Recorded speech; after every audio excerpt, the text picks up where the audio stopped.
Jó napot kívánok, hölgyeim és uraim! Tisztelettel üdvözlöm Önöket, és megkülönböztetett tisztelettel köszöntöm Ő Excellenciája Marco Rubio urat, az Amerikai Egyesült Államok külügyminiszterét, a magyarországi látogatása alkalmából rendezett sajtótájékoztatón és aláírási ceremónián. Tisztelettel köszöntöm Orbán Viktor urat, Magyarország miniszterelnökét, az amerikai és a magyar delegáció tagjait és minden kedves vendégünket.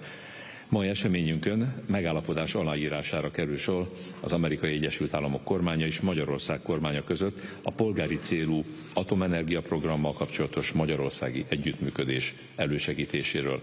A megállapodás aláírói amerikai részről Marco Rubio külügyminiszter, magyar részről pedig Szijjártó Péter külgazdasági és külügyminiszter. Kérem, fáradjanak az asztalhoz.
Köszönöm szépen, uraim! Most pedig felkérem Orbán Viktor urat, Magyarország miniszterelnökét, hogy tegye meg nyilatkozatát. Jó napot kívánok, tisztelt hölgyeim és uraim, mélyen tisztelt külügyminiszter úr! Ez a hét is jól kezdődik. Még csak hétfő van, és már túl vagyunk egy Egyesült Államokból érkezett külügyminiszterrel folytatott szívélyes, baráti és komoly megbeszélésen. Erről a látogatásról még akkor állapodtunk meg az Egyesült Államok elnökével, amikor novemberben ott jártunk. Köszönöm szépen, hogy a külügyminiszter úr ellátogatott Magyarországra, és ezzel megtisztelte a magyarokat. Áttekintettük a kétoldalú kapcsolatokat. Új amerikai elnök van, úgyhogy én is alkalmazkodom ehhez a megválasztott kifejezéseket illetően. Azt mondom, egy aranykor köszöntött be, egy új aranykor köszöntött be az Egyesült Államok és Magyarország közötti kapcsolatokban. Külügyminiszter úrnak mondom, hogy mi az understatementekkel operálunk a magyar nyelvben és a magyar politikában, de a helyzet az, hogy valóban nem emlékszem, pedig már 31 néhány éve benne vagyok a politikában, hogy mikor voltak ilyen magas szintűek, kiegyensúlyozottak és jó szándéktól vezetettek a két nemzet közötti kapcsolatok, ezért köszönettel tartozunk Donald Trump elnök úrnak és önnek is.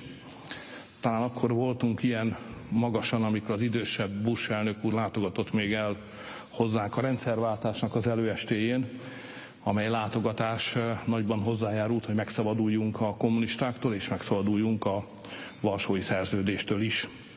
Azóta voltak jobb és rosszabb időszakok a magyar-amerikai kapcsolatokban, de ilyen magasan, mint ahol most vagyunk, még sosem jártunk. Tavaly január óta 17 amerikai beruházásról született döntés Magyarországon. Ez egy évtizedes rekord. A magyarok újra vízummentesen utazhatnak az Egyesült Államokba, ezt is köszönjük a külügyminiszter úrnak.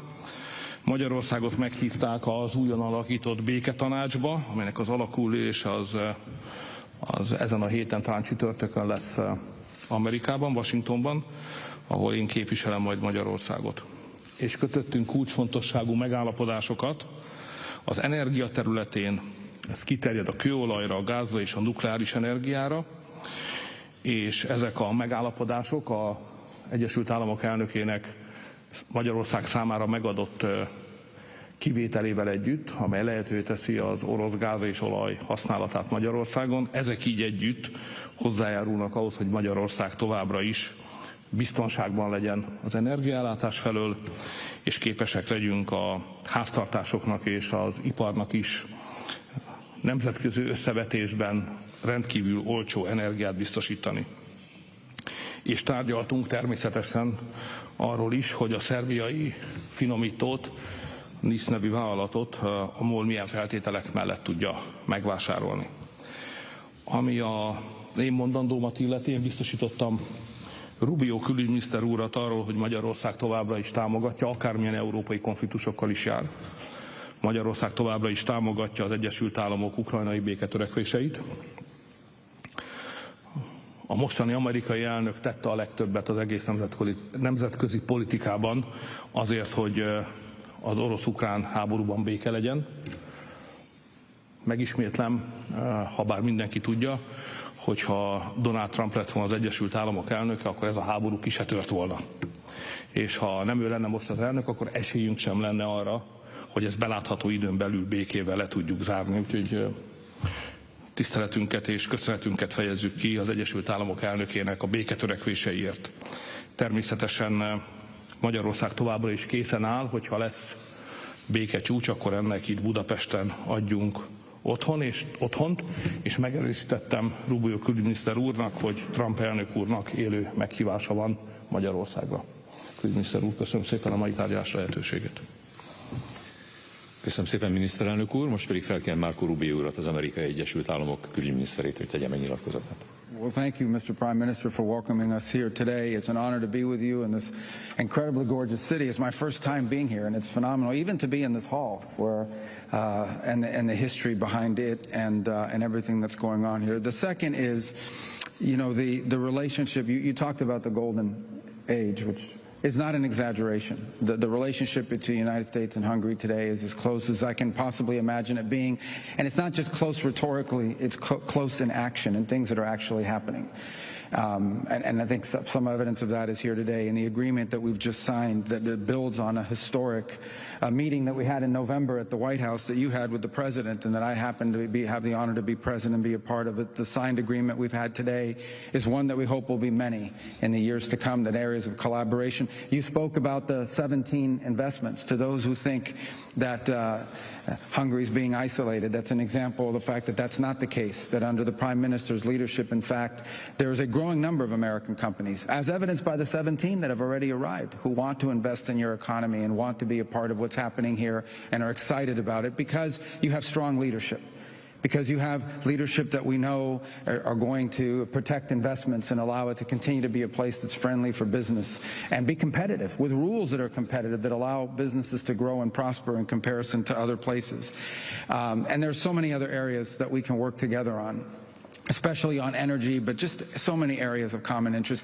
But I have to say this because it's important to understand. We are entering this golden era of relations between our countries, and not simply because of the alignment of our people, but because of the relationship that you have with the President of the United States. I don't think, you know, it is any mystery and should not be a mystery to anyone here how the President feels about you, how he interacted with you in his first term as President, and now in his second term as President, that relationship's grown even closer. And it's important to understand how important the relations between leaders are to the relations between countries.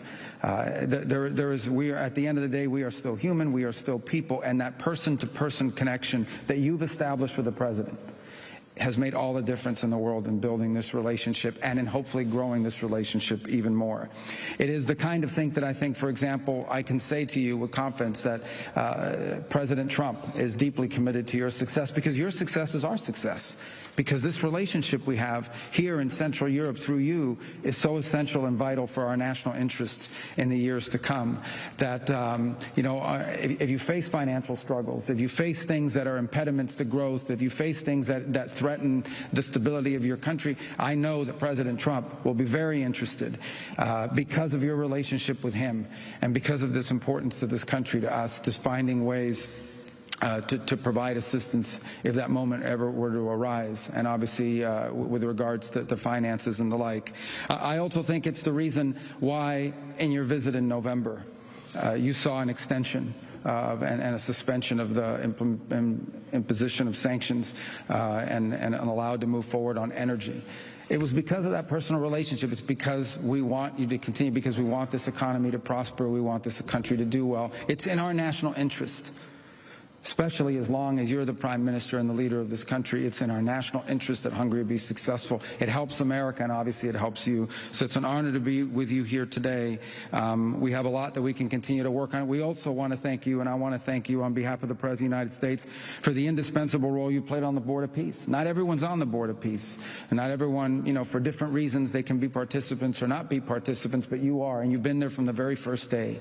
And again, a testament to the personal relationship between President Trump and Prime Minister Orban that I think speaks volumes. The role you play geopolitically, the role you play even outside of this region in affairs involving the Middle East is invaluable and indispensable, and we are very appreciative of it. And that's why after traveling to Munich for the security conference, I wanted to make sure we paid a visit here to continue to build on this relationship and to signal very clearly that not only are we in a golden age, but we haven't even scratched the surface of what we can achieve together as a people, as peoples, as nations, and as leaders. And so I thank you for the opportunity to be with all of you here today, and thank you for the very warm invitation and the very important conversations that we had, where we touched on a bunch of subjects and a bunch of topics that I think will be of great interest back in Washington when I return. Thank you. Külügyminiszter úr, köszönöm szépen. Most néhány kérdésre van időnk. A magyar televíziót kérem először.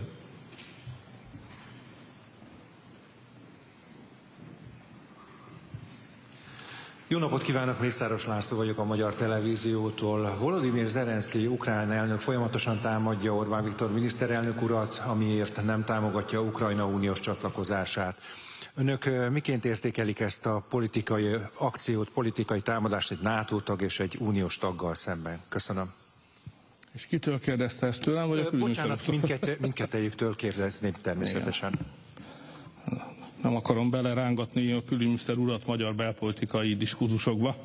Ha megengedek, akkor válaszolok először. If you allow me, I start to answer first to this question.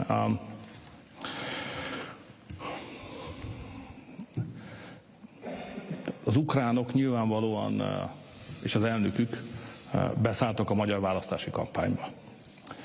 Egy ideig gondolkodtam, hogy ezt nehezményezzük-e vagy nem. Végül is ilyen brutális nyíltsággal beleszállni egy másik ország választási kampányába nem túl gyakori. De aztán rájöttem, hogy ez érthető. Mert persze a magyar választás elsősorban a magyar emberek számára a legfontosabb. De van hatása Magyarországon kívül is. És az ukránok joggal gondolják azt, hogy jelentősége van annak, hogy milyen kormánya lesz Magyarországnak. És két opció van csak. Az egyik az, amit önök jól ismernek, ez a magyar nép opciója, akik egy szavazáson, a Vox 2025-ön világosan elmondták, hogy nem vállalják, hogy Ukrajna belépjen az Európai Unióba, ez a meggyőződésünk, hogy ez belerántana bennünket a háborúba, és tönkretenni a gazdaságunkat. És azt is tudhatják, hogy mi nem adjunk pénzt Brüsszelnek azért, hogy azt utána Ukrajnába küldje. A másik lehetőség, ami egy valódi lehetőség, és az ukránok ezt szeretnék, és ezt józan ésszel be is láthatjuk, hogyha egy olyan kormány jönne, amely azt akarja, vagy elfogadja legalábbis, hogy Ukrajna tagja lesz az Európai Uniónak, és hogy olyan kormányt akarnak, amely részt vállal Ukrajna pénzügyi terheinek viselésében, vagyis küld pénzt Ukrajnába. Ez a helyzet. És az ukránok számára nem mindegy, hogy dől el ez a választás. Ezért úgy döntöttek, hogy részt vesznek ebben a kampányban. És miután mi a józanész talaján állunk, ezen nem kell meglepődnünk. Inkább alkalmazkodni kell hozzá. Tehát tudomásul kell vennünk, hogy ennek a választásnak aktív szereplője lesz az ukrán elnök és Ukrajna. És nekünk velük szemben is győznünk kell, ez a realitás. Minden más, ami ehhez kapcsolódik, a háború jövője és így tovább, finanszírozás, ezek meghaladják a sajtótájékoztató kereteit, mert bele se vágok, csak az egyetlen aspektushoz térek vissza, ez egy választás. A választáson az emberek döntenek, és Ukrajna számára nem mindegy, hogy ez a döntés milyen lesz, és ezért ők teljes testsúllyal és fegyverzettel részt vesznek a magyar kampányban. Tudjuk egyébként, hogy finanszírozzák is az ellenfeleinket, tudjuk, hogy ez hogyan történik, ez egy leírt, jegyzett, ismert dolog, de még egyszer mondom, nem fölháborodni kell, hanem tudomásul kell venni, hogy ez a választási kampány Magyarországon nemzetközi dimenzióval is rendelkezik. Más irányba is, de az ukrán irányba egyértelműen. Ezért ez egy fontos nemzetközi esemény, nem csak a magyaroknak, hanem, mint az ukránok például mutatja, más, nálunk nagyobb népeknek is fontos. Így kell választást nyerni. Nyertünk már mindenhogy, most majd így fogunk. Well, my only comment is the United States' interest is to see the war end, and we want to do what we can to make it end. We're the only nation on earth that apparently can get both sides to the table to talk. I'm not here to insult anybody, but the United Nations hasn't been able to do it. There's no other country in Europe that's been able to do it. The United States has been successful at being able to get both sides to talk. I mean, for the first time, you know, I don't know, in a number of years, you actually have at a technical level military officials from both sides sat down last week in the Middle East, and we'll restart those talks again in Geneva later this week. I think that's a very positive thing. That said, you know, all we are trying to do is play a role if it's possible in reaching a deal. We're not seeking to impose a deal on anybody. We're not trying to force anyone to take a deal they don't want to take. We just want to help them because we think it's a war that's incredibly damaging. We think it's a war that's incredibly destructive. We think it's a war that never should have happened and should end as soon as possible. That's how the president feels, and the president's invested a tremendous amount of time and political capital in trying to serve a useful purpose. Usually, you know, in my time observing geopolitics, when a president tries to engage himself in peacemaking and in ending wars, that's usually applauded. So this is one of the few times, for a lot of different reasons, I don't know what they may be, but maybe I can speculate what they are, where people actually criticize a president trying to end a war. Usually when you're trying to end wars, the international community applauds you. This is one of the few wars I've ever seen where some people in the international community condemn you for trying to help end a war. But that's what we're trying to do. That's what we're going to continue to do as long as our role is and our engagement is a positive one. And hopefully the war will end. The sooner the better. It should have ended a long time ago. It should have never actually happened. This war should have never happened. This war would have never happened if Donald Trump had been president of the United States at the time it began. But you know, that's what happened, and so now here we are. So we're going to continue to do everything we can to try to bring it to an end. And if we can be successful at it, I think the world will be a better place. And if we can't, then unfortunately the suffering and the dying and the killing will continue, and that's not good for anybody, but that's where we find ourselves. So hopefully we can stop it, but let's see. Next is CBS News, please. Olivia.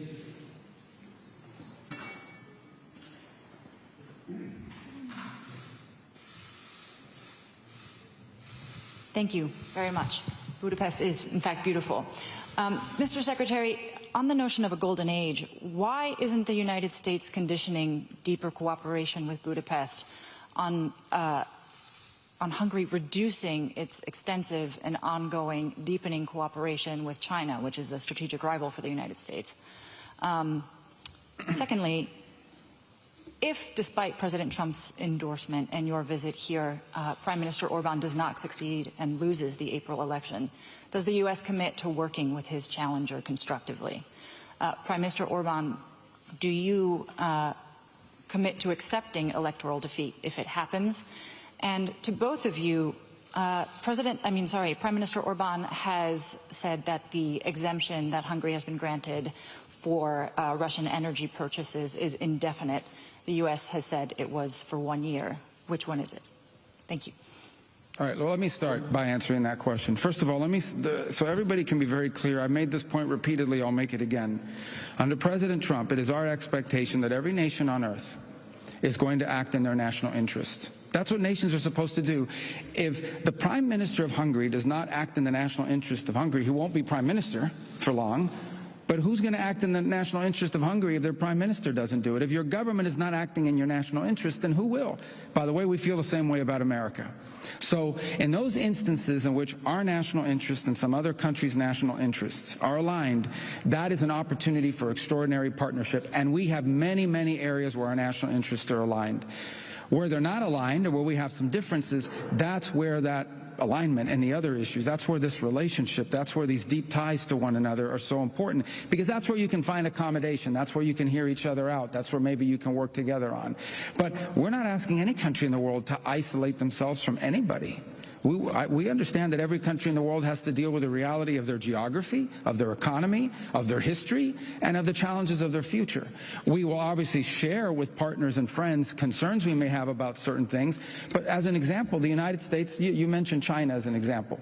Okay, we have trade and relations with China. The President of the United States is going to travel in April to China. Why? Because China is a big country. It's got 1 billion-something people, second largest economy in the world. They have nuclear weapons. It would be crazy.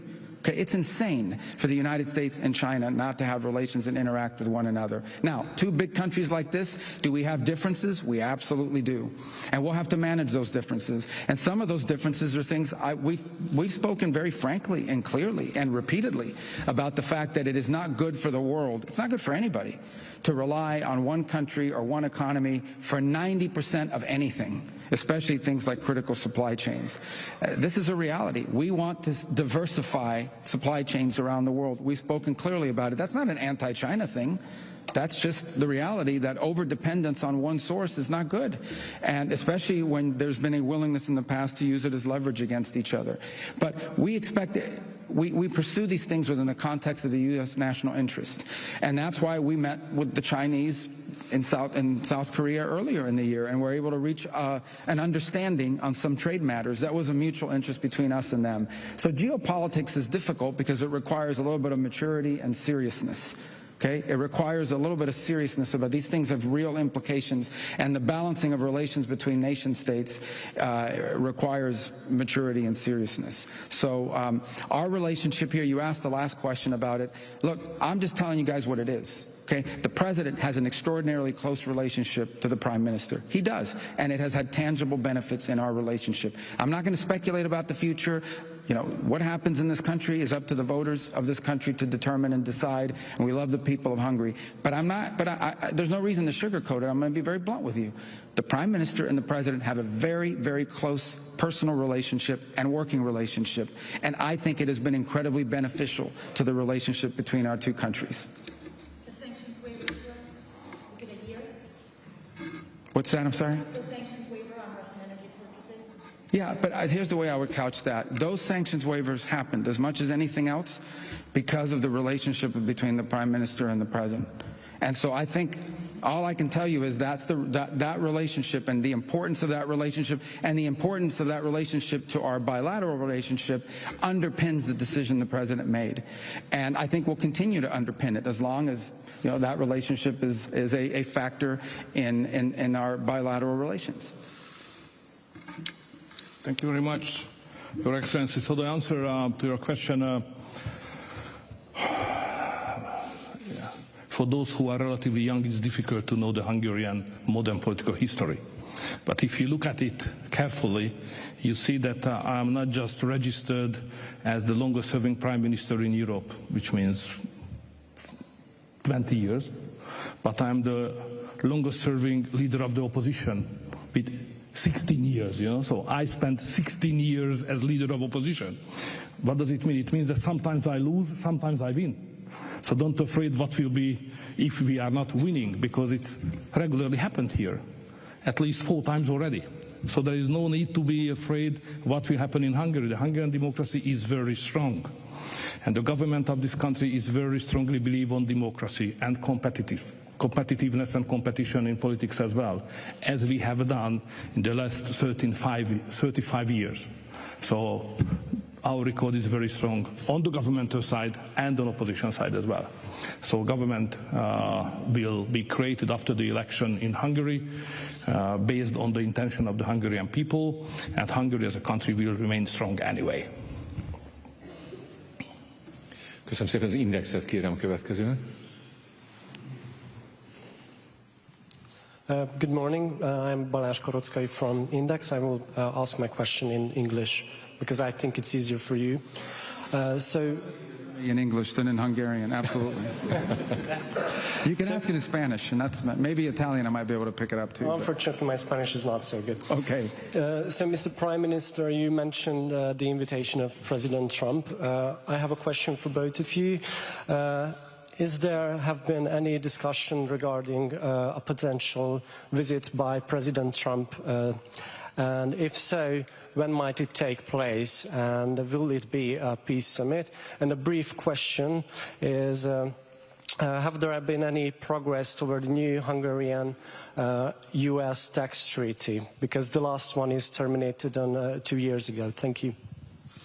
Yeah, on the visit, I don't have any news for you on it today, other than I know the president would love to come, and I know the president would love to be here. Obviously, like any world leader, there's a lot of balancing going on, but we'll see what happens. I mean, the president has made very clear his feelings about the prime minister, both on a personal and on a political level, in terms of the relationship and the impact it's had on us. And so I'm certainly here today, because I wanted to make sure that, having been in Munich for the security conference, being so close by, we saw an opportunity to be here today and build on that historic gathering that we had. I don't have any updates for you on the tax treaty per se today, but we may soon.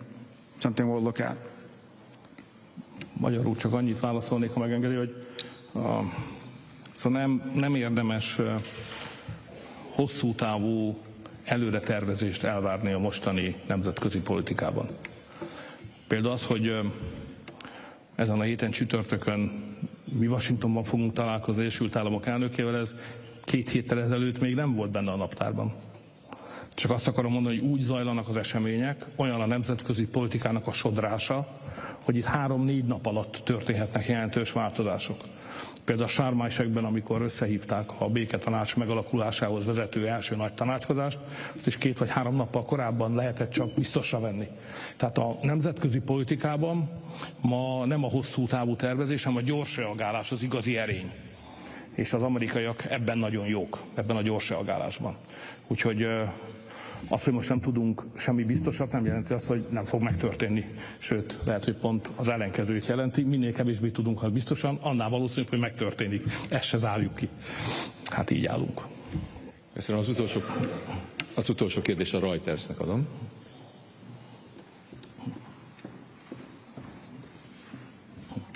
Thank you, Mr. Secretary. Good to see you, Mr. Prime Minister. I just 2 questions, Mr. Secretary. Iran is pursuing a nuclear agreement with the US that it says would deliver economic benefits for both sides. Is that acceptable for the US, even if it doesn't cover Tehran's ballistic missile program? Recently, a US immigration judge has ruled that there were no grounds to deport Tufts University student who wrote an op-ed on Gaza. A second judge said using deportation as a threat violated the First Amendment rights of people like her, because those rights apply to foreigners. What is your response to that? And Mr. Prime Minister, I just wanted to follow up on the China angle. Secretary just spoke about balancing relationships. You've been pushing a lot for more Chinese investments in Hungary.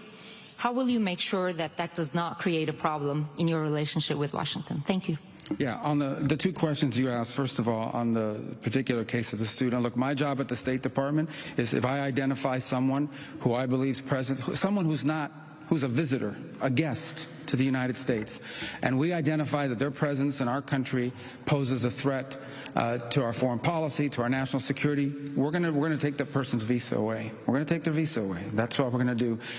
We've done that in a lot of cases over the last year. We've done it. Fact is that, visas are not a right. I've said this repeatedly. I don't know why it's so hard for some to comprehend it, so let me repeat it again. A visa, no one's entitled to a visa. There is no constitutional right to a visa. Okay, a visa is a permission to enter our country as a visitor.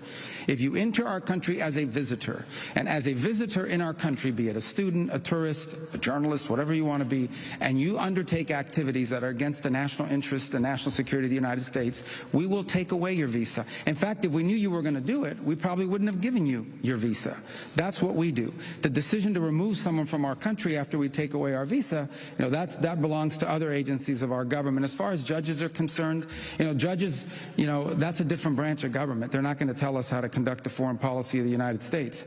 If they have an issue with the process by which someone was removed, then obviously that's an issue for other agencies in our government that are involved in enforcing that. All I can opine to you on is taking away someone's visas. And no judge is going to tell the executive branch how to conduct foreign policy, because that's not up to judges, that's up to the executive branch. On your first question about Iran, look, doing a deal with Iran is not easy. I said it yesterday, I'll repeat it again today. I mean, we have to understand that Iran ultimately is governed, and its decisions are governed by Shia clerics, radical Shia clerics, okay? These people make policy decisions on the basis of pure theology. That's how they make their decisions. So it's hard to do a deal with Iran. We've always said it's hard, but we're going to try. That's what the president is trying. I'm not going to prejudge those talks. I'm certainly not going to negotiate with Iran here in front of the press and on the stage. Our negotiators are on their way there now. They'll have meetings. We'll see what happens. We're hopeful there's a deal. The president always prefers peaceful outcomes and negotiated outcomes to things. He's a president that's shown his willingness to talk to anyone and meet with anyone. And I think if there's an opportunity here to diplomatically reach an agreement that addresses the things we're concerned about, we will be very open and welcoming to that. But I don't want to overstate it either. It's going to be hard.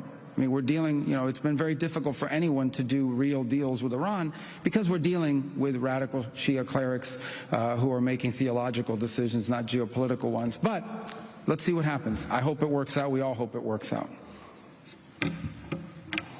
Válaszoltok magyarul, ugye? May I answer in Hungarian? Okay.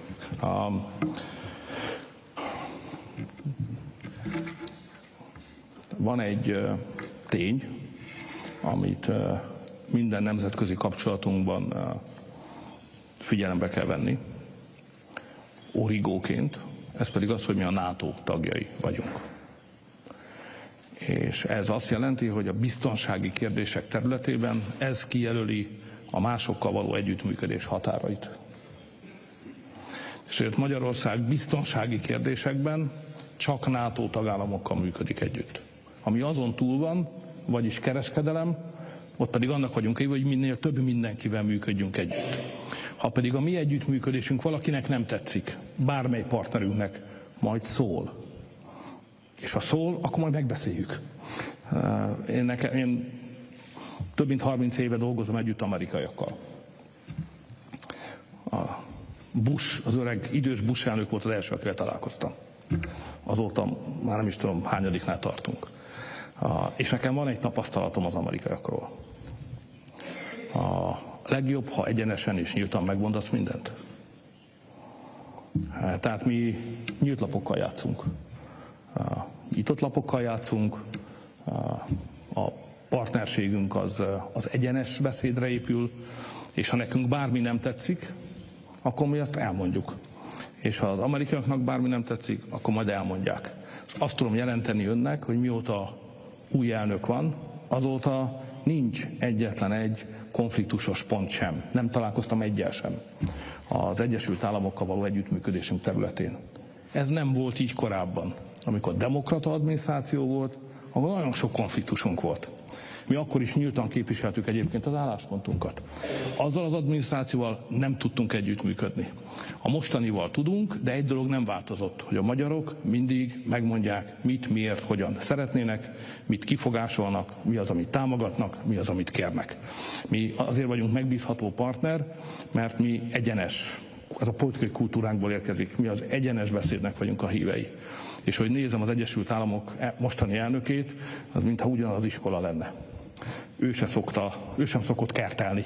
Meg szokta mondani azt, amiről úgy gondolja, hogy az Amerikai Egyesült Államok érdeke. Nincsen tabu, mindenről tudunk beszélni.